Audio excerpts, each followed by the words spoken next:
जी देखिए, अब I'm talking about the shares in company accounts. मैं बच्चों शेयर्स, इश्यू ऑफ शेयर्स की बात कर रहा हूं. We can write it better, issue of shares in company accounts. Issue of shares for feature of shares and reissue of shares.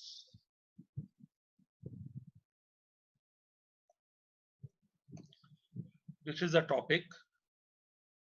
Company is a separate entity.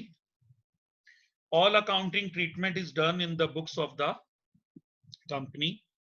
Because company needs accounting, तो company अपना सारा accounting treatment अपनी books में करती है, और company एक separate entity होती है. और कंपनी जो पैसा जनता से लेती है उसको हम शेयर कैपिटल बोलते हैं. और ये जो शेयर कैपिटल है कंपनी की बुक्स में लायबिलिटी साइड में आती है, बिकॉज कंपनी एक सेपरेट एंटिटी है. इसने यदि पैसा शेयर होल्डर से लिया है तो ये शेयर कैपिटल कंपनी के लिए लायबिलिटी है. शेयर कैपिटल के टाइप्स होते हैं. We have two types: preference share capital and equity share capital. Now the point is, what is the difference between preference and equity share capital? इसका बच्चों जवाब है कि preference and equity share capital are two types of share capital. Preference shareholders are also shareholders, but they lend the money to the company as shareholder for a fixed rate of dividend. वो company को पैसा उधार देते हैं fix rate of dividend pay, और company के यदि near future में कभी लिक्विडेट हो तो ऐसी कंपनी में उनको प्रायोरिटी ऑफ पेमेंट मिलता है. और यदि नॉर्मल कोर्स में कंपनी को डिविडेंड बांटना हो तो पहले प्रेफरेंस शेयर्स को देगी, फिर इक्विटी शेयर्स को देगी. इक्विटी शेयर्स बच्चों जो हमारे होते हैं वो असल में हमारे असली हीरोज होते हैं कंपनी के, और वो इक्विटी कैपिटल देते हैं कंपनी को. Equity share capital they land and they become the proprietor also, but they are the true proprietors. Why? Because the rate of dividend is not fixed. Rate of dividend is not fixed. जो rate of dividend है वो fixed नहीं होता है equity shares पे, but उनको powers होती हैं. उनको वोट डालने की पावर होती है, उनको डायरेक्टर्स अपॉइंट करने की पावर है, उनको ऑडिटर अपॉइंट करने की पावर है. कंपनी के इंपॉर्टेंट फैसलों पे जो रेजोल्यूशन पास होते हैं वो शेयर होल्डर्स ही पास करते हैं वोटिंग करके. और इंपॉर्टेंट इंटरनल मैटर्स में मतलब शेयर होल्डर्स रोज रोज तो कंपनी में नहीं आ सकते क्योंकि वो 1000 ऑफ नंबर्स होते हैं, बट वो कंपनी की एनुअल जनरल मीटिंग में शेयर होल्डर्स आते हैं. और कंपनी के जो ट्रू मालिक हैं वो शेयर होल्डर्स ही होते हैं. अब हम अकाउंटिंग एस्पेक्ट से देख रहे हैं कि कंपनी क्या जर्नल एंट्री करती है. तो मैंने एक ऐसी बेसिक एग्जांपल लिया कि एक कंपनी का face value of one equity share ₹10 है, और कंपनी उसको 35 में इशू कर रही है. तो पहला सवाल तो माइंड में यह आता है कि सर ये एक्स्ट्रा कैसे मिलता है. बच्चों, कंपनी का पास्ट ट्रैक रिकॉर्ड है. यदि कंपनी को लगातार पास्ट में बहुत अच्छा प्रॉफिट हो रहा है तो it may gate a good amount of premium when such company issues any share capital. यदि ऐसी कंपनी कुछ शेयर कैपिटल इशू करती है तो उसको अच्छा रेट ऑफ डिविडेंड मिल सकता है. तो इशू प्राइस 35 है, सिक्योरिटी प्रीमियम 25 है. फेस वैल्यू क्या होती है? जो उस शेयर पे लिखा होता है कि ये एक शेयर है कितने का और कंपनी की लायबिलिटी कितने की है, वो 10 है. इस क्वेश्चन में भी और ज्यादा पॉपुलर 10 ही है.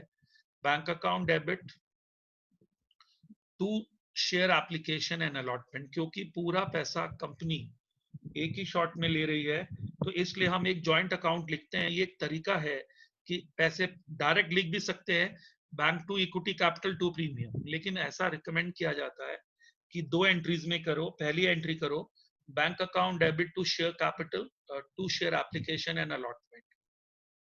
इसको बोलते हैं शेयर एप्लीकेशन मनी received. अब नेक्स्ट एंट्री में share application and allotment account debit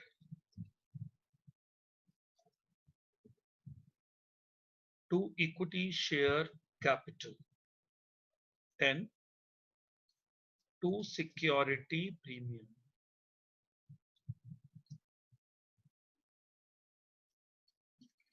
25। तो ये 35 डेबिट हो जाएगा। और अब यदि हम इस कंपनी की बैलेंस शीट बनाएंगे, सपोज जैसा कि एक बेसिक बैलेंस शीट होती है, तो उस बैलेंस शीट में कुछ इस तरह से रिफ्लेक्ट करेगा।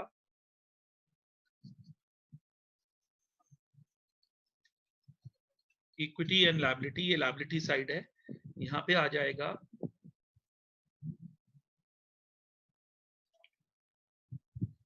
शेयर कैपिटल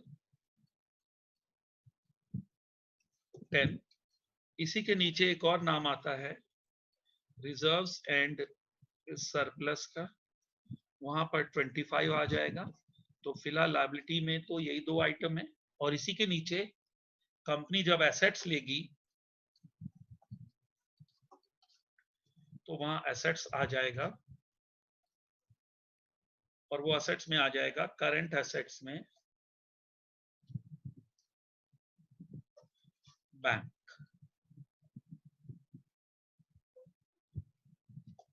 35, करंट एसेट्स में बैंक आ जाएगा 35। ये बच्चों नॉर्मल एक कंपनी का मैंने एक बेसिक स्ट्रक्चर आपको बताया कि ये कंपनी बहुत बेसिक लेवल पे क्या एंट्री करती है। और कंपनी के दो तरह के शेयर कैपिटल होती हैं, रेफरेंस और इक्विटी, और दोनों में क्या अंतर होता है ये मैंने अभी आपको बेसिक बात बताई कि कंपनी के डायरेक्टर्स का सिलेक्शन और इंपॉर्टेंट मैटर्स में इक्विटी शेयर होल्डर्स ही वोट करते हैं। प्रेफरेंस शेयर होल्डर्स का इंटरफेरेंस कंपनी के इंटरनल अफेयर्स में नहीं होता, क्योंकि वो एक फिक्स रेट ऑफ डिविडेंड लेते हैं, और जितना सेक्रीफाइस, ऐसा बोला जाता है कि जितना सेक्रीफाइस हमारे इक्विटी शेयर होल्डर्स करते हैं उतना सेक्रीफाइस प्रेफरेंस शेयर होल्डर्स नहीं करते। तो इसलिए जो ज्यादा सेक्रीफाइस करेंगे उनको उतनी ज्यादा पावर्स भी दी जाती है। अब आता है बच्चों, अक्सर ये भी देखा गया कि कंपनी जब शेयर कैपिटल इशू करती है तो पूरा का पूरा पैसा एक ही बार में नहीं लेती है। कंपनी ग्रेजुअली ग्रेजुअली पैसे को लेती है। ऐसा भी होता है, और ये भी होता है कि पूरा पैसा एक ही बार में ले ले। ये कंपनी को डिसाइड करना होता है कि वो पूरा पैसा एक ही बार में चाहती है या ग्रेजुअली ग्रेजुअली थोड़ा थोड़ा करके चाहती है। यदि पूरा पैसा एक ही बार में चाहती है तो इस तरह से एंट्री होगी, bank account debit to share application and allotment, और नेक्स्ट एंट्री में application and allotment debit, capital debit to premium. अब सपोज मैं एक और क्वेश्चन आपको यहाँ पे लिख के दे रहा हूँ। 10,000 equity share of 10 each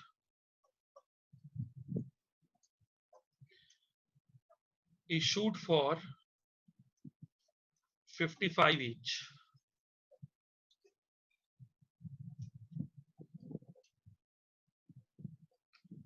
Entire money was received in one installment.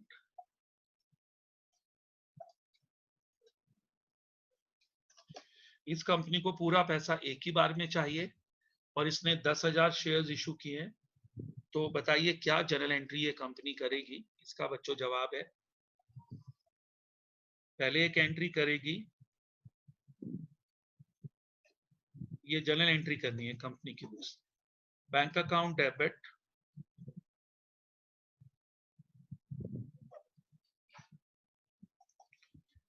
To equity share application and allotment.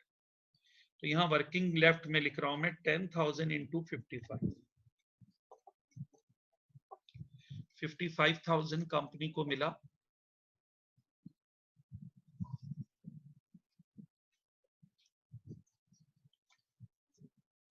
$55,000 company को मिला और कंपनी ने पूरा का पूरा पैसा एप्लीकेशन एंड अलॉटमेंट में डाल दिया। अब equity share application and allotment account debit to equity share capital. यहां पर अगेन आप याद रखिए 10,000 शेयर्स पे 10 rupees each is the face value. 10,000 I think ऊपर एक जीरो कम लगाया मैंने। Yes I think so, yes एक जीरो कम लगाया जी, ठीक कह रहे हो आप जी जी जी, हाँ मैं ठीक कर रहा हूँ। 5,50,000 एक जीरो और बढ़ा दिया मैंने जी, 5,50,000 तो 10,000 इंटू 10 1,00,000 आ गया शेयर कैपिटल। 10,000 इंटू 45 क्योंकि फेस वैल्यू इज 10 तो ये आ जाएगा टू सिक्योरिटी प्रीमियम।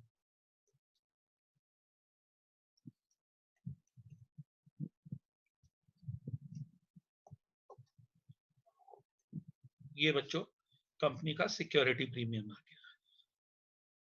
तो यहां पर आप समझ लीजिए। अब एक चीज और यहां पर है, ये आगे मैं एक कॉन्सेप्ट और बता रहा हूं।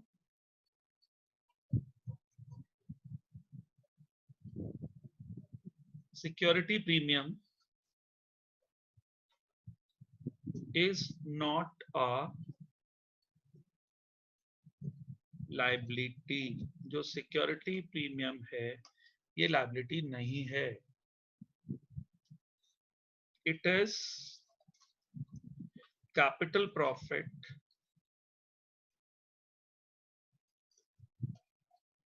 For a company. ये कंपनी के लिए कैपिटल प्रॉफिट है। It is used by the company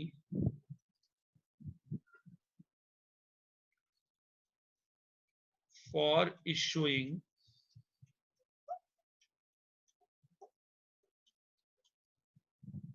bonus shares to existing shareholders,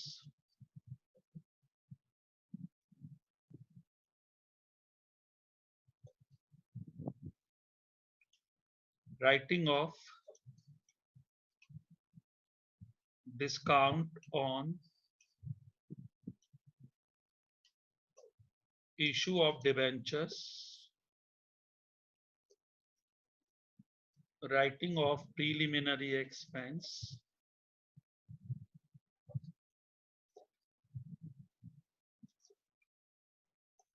etcetera. इसके अनेक यूजेस है। तो ये जो पूरा प्रीमियम है कंपनी की भलाई में यूज होता है। और ये बात बच्चों में यहां पर बताना चाहता हूं कि अब जैसे कहेंगे सर ये क्या चीज है, it is a capital profit का मतलब है लौटाना नहीं है। कैपिटल प्रॉफिट का मतलब है इसको पीएल के क्रेडिट में मत लो, ये रोज रोज होने वाला नहीं है।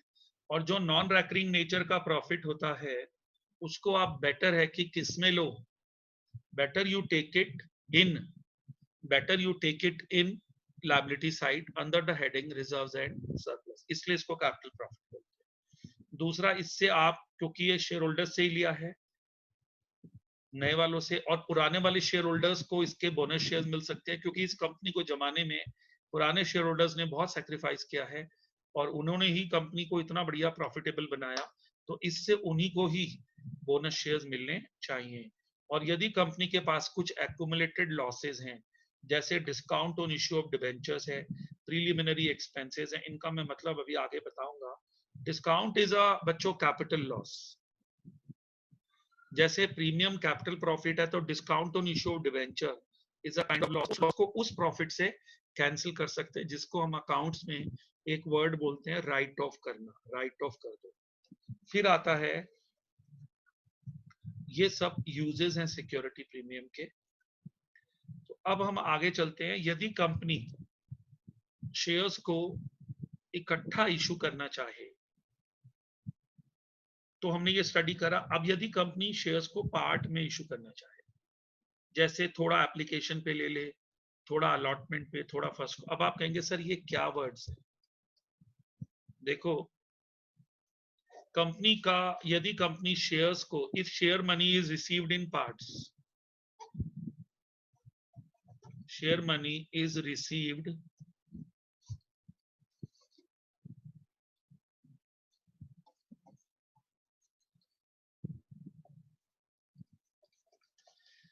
यदि शेयर का पैसा हम पार्ट्स में लें, तो what is the first installment is called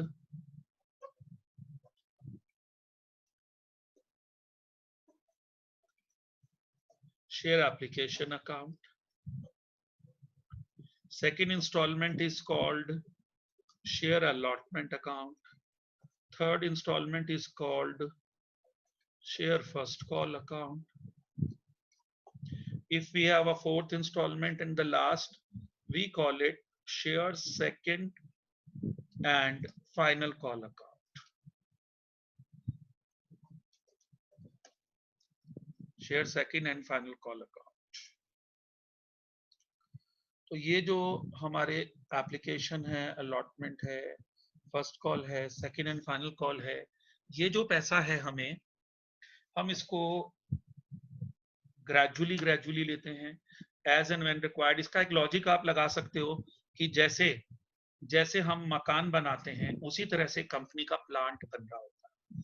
तो पहले जमीन खरीदेगी, फिर कंस्ट्रक्शन होगा, फिर मशीनें खरीदेगी, फिर वर्किंग कैपिटल चाहिए होगी. तो कंपनी का ये कहना है, सर पूरा पैसा एक बार में क्यों लें, अभी प्राइमरली 2-3 महीने तो जमीन खरीदेंगे पहले और उस पर कंस्ट्रक्शन करेंगे, तो मशीन जमीन खरीदेंगे, नक्शा वक्शा पास कराएंगे, तो अभी हमें सिर्फ एप्लीकेशन मनी चाहिए. तो ऐसे में हम उसे बोलेंगे, सर आप एप्लीकेशन मनी लो, पूरा पैसा मांग के क्या करोगे, क्योंकि जो लोग शेयर होल्डर्स आपको पैसा देंगे वो बदले में रिटर्न भी चाहेंगे. तो ये application money is the first installment, allotment money is the second installment, third installment is first call, fourth is second. जरूरी नहीं है सेकंड ही हो, it can be third and fifth installment, third and final call भी हो सकता है, fourth and final call भी, depends question to question. तो और ये भी ध्यान रखो, जो थर्ड इंस्टॉलमेंट है उसको फर्स्ट कॉल बोलते हैं, क्योंकि पहली इंस्टॉलमेंट का नाम है, ये कि तरीका है अकाउंटिंग का, तो वो मानना पड़ता है कि ये हमें मानना पड़ रहा है, ये ऐसा तरीका हमें फॉलो करना है. अब बच्चों मैं एक क्वेश्चन ले रहा हूँ, यहाँ पर मैं एक चीज और बताना चाहता हूँ.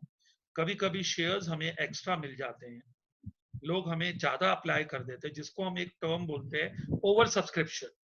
इसको हम बोलते हैं ओवर सब्सक्रिप्शन. तो ओवर सब्सक्राइब शेयर्स को हमें एक्स्ट्रा पैसे को normally most of the time तो लौटाना होता है, और यदि हम चाहें तो इस पैसे को आगे भी शो कैरी फॉरवर्ड करके आगे एडजस्ट कर सकते हैं. आगे एडजस्ट कब करेंगे, जब आगे बच्चों हम इसको एडजस्ट करेंगे जब हमको और पैसे उन्हीं शेयर होल्डर्स से लेने होंगे, तो हम उनको बोलेंगे कि तुम्हारा ऑलरेडी कुछ एक्स्ट्रा हमारे पास है, हम उसको एडजस्ट कर सकते हैं. ऐसा कोई रूल नहीं है कि मैक्सिमम कितनी कॉल्स कर सकते हैं, डिपेंड करता है. बट बच्चों वही है, 10 रुपीज का शेयर है तो 2-3 कॉल्स कंपनी कर लेगी, other than application and allotment. शायद स्पेसिफिक कुछ गाइडलाइन लॉ में हो तो मैं नहीं कह सकता, आर्टिकल्स ऑफ एसोसिएशन में कंपनी ऐसा लिख सकती है. एक बार बहुत माइनर पॉइंट है, ये बहुत बारीक पॉइंट है. अब देखिए मैं क्वेश्चन ले रहा हूं जिसमें हम 3-4 इंस्टॉलमेंट में इस पैसे को बोरो करेंगे. अब देखिए सबसे पहले यहां लिखिए, x limited issued 1 lakh equity shares of 10 each at par.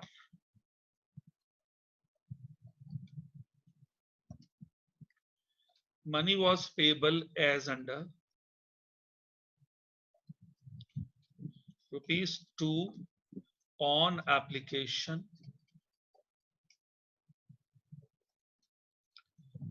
₹3 on allotment, ₹3.5 on first call, and ₹1.5 on second and final call.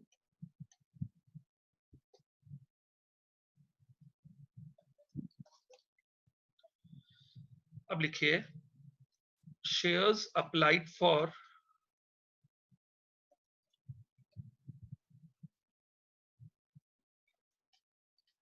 were 1,20,000.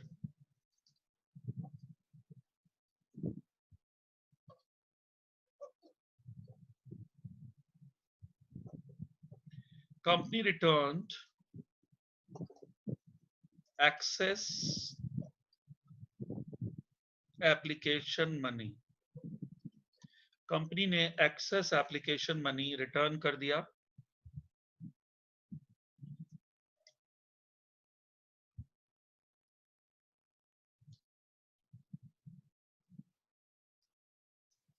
all money was received as and when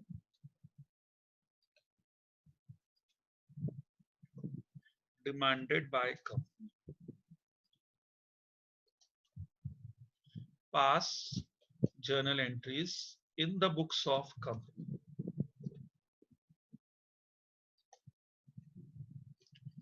company की बुक्स में इसकी journal entry करनी है।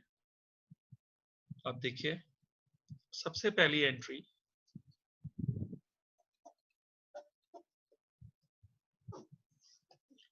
Books of X limited में bank account debit to share application account 1,20,000 into 2,40,000.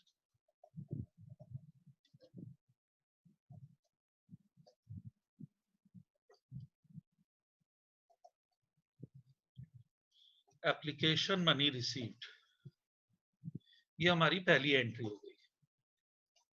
Second entry because we have received 2,40,000 but we were expecting only 2 lakh because we have it is called oversubscribed. Oversubscribed का मतलब है हमारी reputation अच्छी है और share holders ज्यादा subscribe करना चाहते हैं बट हमको भी पावर है, हम इससे ज्यादा नहीं एडजस्ट कर पाएंगे, तो हमको टोटल तो 1 लाख इंटू 10 10 लाख ही चाहिए, तो हम उनको एक्स्ट्रा पैसे को वापस कर रहे हैं यहाँ पर। Share application account debit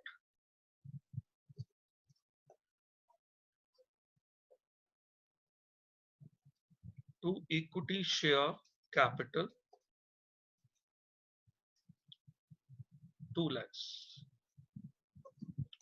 to bank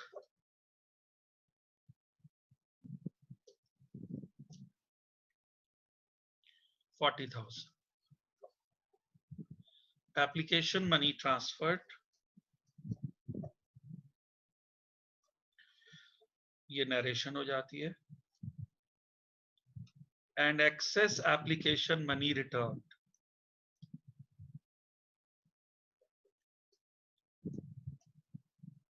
excess application money returned, ये हमारी सेकेंड एंट्री हो गई।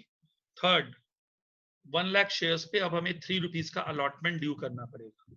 इसकी सीक्वेंसिंग समझ लीजिए, पहले हम एप्लीकेशन मनी रिसीव करते हैं फिर उसको ट्रांसफर करते हैं, क्योंकि तब तक हमारे शेयर होल्डर्स फाइनल नहीं हुए होते। अब हमारे शेयर होल्डर्स फाइनल हो गए हैं तो अब हम अलॉटमेंट मनी टाइम से पहले ही ड्यू कर सकते हैं। शेयर्स अलॉटमेंट अकाउंट डेबिट, इसकी वर्किंग नोट है 1 lakh into 3 to equity share capital account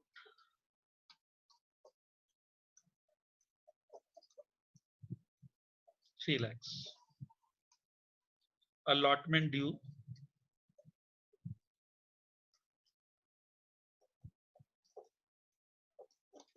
allotment money due. Now fourth entry bank account debit to share allotment account 3 lakhs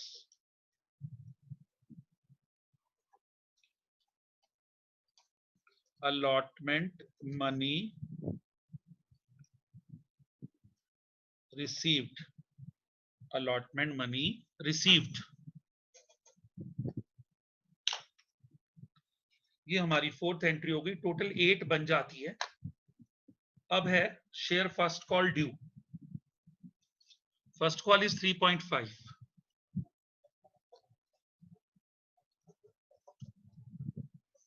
share first call account debit to share capital account.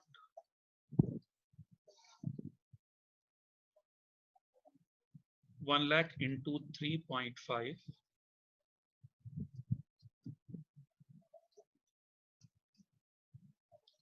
इसकी narration लिख सकते हैं first call due.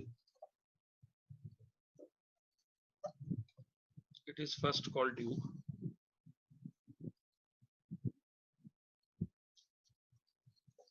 अब छठी entry, bank account debit to share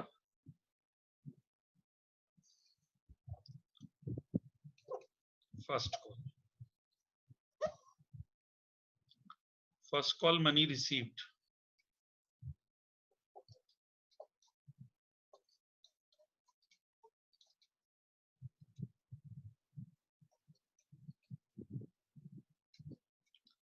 फिर आता है second and final call due.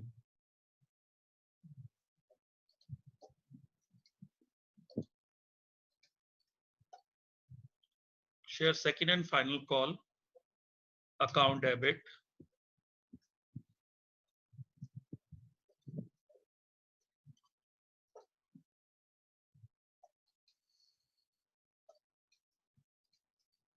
I think second and final call 1.5 बचा।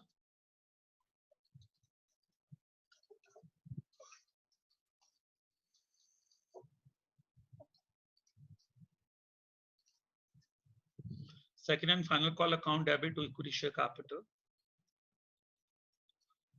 लास्ट है bank account debit to share second and final call.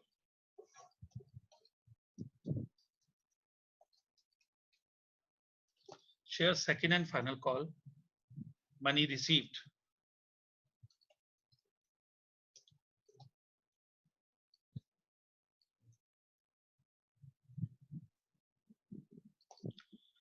ये बच्चों 8 जर्नल एंट्रीज होती है। और यदि मैं ये बोलूं इन 8 जर्नल एंट्रीज को बाद 2 लेजर्स और बनाइए, एक तो बैंक अकाउंट, तो आपको लेजर्स में सब बच्चों की अच्छी पकड़ होनी चाहिए। लेजर कैसे बनते हैं? सपोज मैं बैंक बना रहा हूं, तो जर्नल एंट्री में यदि बैंक डेबिट हो रहा है तो इसमें बच्चों एक रूल मैं बोलता हूं, अमाउंट अपनी, साइड अपनी, नाम दूसरे का। आप कहेंगे इसका क्या मतलब है? Own amount own side others name. ये देखिए बैंक डेबिट हो रहा है तो जर्नल एंट्री में डेबिट है तो लेजर में भी ये डेबिट में जाएगा, ये लेफ्ट साइड में जाएगा bank account. To equity share application account, ये देखिए बैंक है टू, यहां है बैंक के सामने 240, तो यहां लिख दीजिए एप्लीकेशन 240। अगली एंट्री में देखते हैं share application account debit to capital to bank. अब यहां पर बैंक 40 है, अमाउंट अपनी, साइड अपनी, नाम दूसरे का, तो बैंक क्रेडिट हो रहा है। बैंक की अपनी अमाउंट कितनी है ये देखिए 40, तो बैंक क्रेडिट में 40 लेंगे। और बैंक में बाय बैंक नहीं लिखेंगे, नाम दूसरे का, दूसरा कौन है? एप्लीकेशन। यहां पे लिख दीजिए बाय शेयर एप्लीकेशन अकाउंट 40। फिर आता है allotment money received, share allotment to capital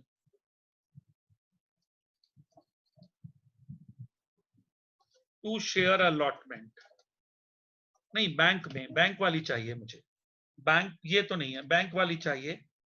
तो बैंक वाली है, आई एम सर्चिंग बैंक वाली एंट्री, ये है bank to allotment 3 lakh. Bank to allotment 3 lakh है, तो अलॉटमेंट का बैंक जो है, बैंक डेबिट हो रहा है तो लेजर में डेबिट में आएगा 3 लाख। फिर first call, bank to first call, अभी हमने लिखा था बैंक टू फर्स्ट कॉल 350, फिर बैंक डेबिट हो रहा है टू शेयर फर्स्ट कॉल 350, फिर second and final call, share second and final call है two second and final call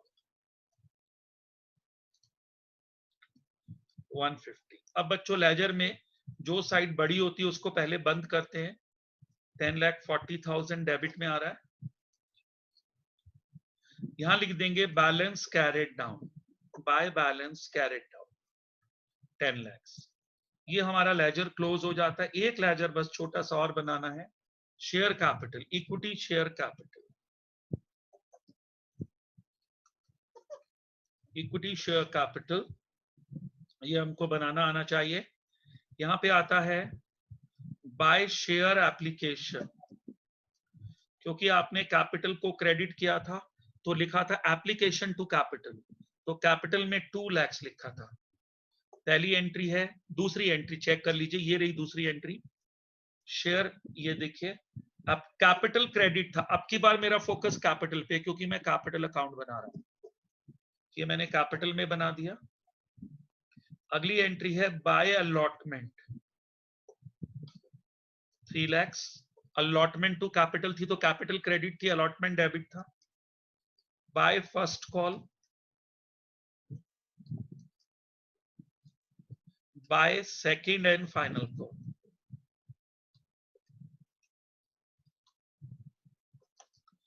by second and final call 150। अब बच्चों आप कैपिटल अकाउंट को भी बंद करेंगे तो यहां पर आ जाएगा to balance carried down 10 lakhs।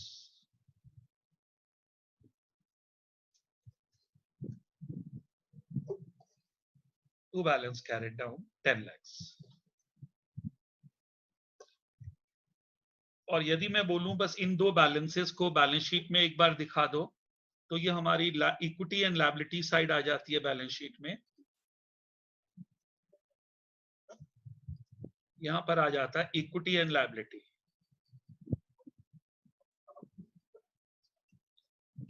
Equity and liability में यहां लिख दीजिए इक्विटी शेयर कैपिटल, ये रुपीस में है 10 lakhs, और अभी इनिशियल बैलेंस शीट है। और यहां आ जाएगा करंट एसेट, ये एसेट साइड शुरू हो जाती है, और यहां आ जाएगा बच्चों बैंक अकाउंट 10 lakhs, और इवेंचुअली दोनों साइड बैलेंस शीट की मैच हो जाती है। ये हमारा एक तरह से पूरा एक बेसिक लेक्चर है।